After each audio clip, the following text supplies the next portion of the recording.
Cable continuity testing. When one end of the network cable is plugged into the UP port of MOT-51, and the other end of the network cable is left unconnected, the tester will display the cable length. Supports unit switching.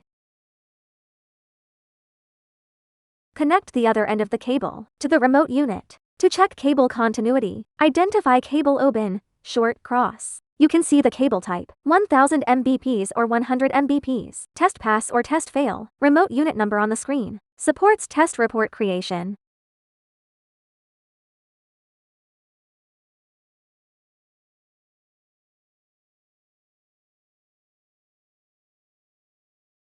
Check faulty cable.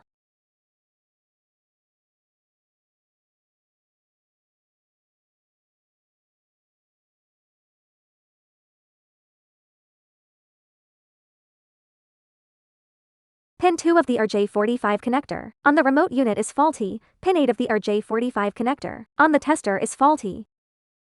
Wire 4 and wire 5 have breakpoints over 1 meter from the RJ45 connector on the tester.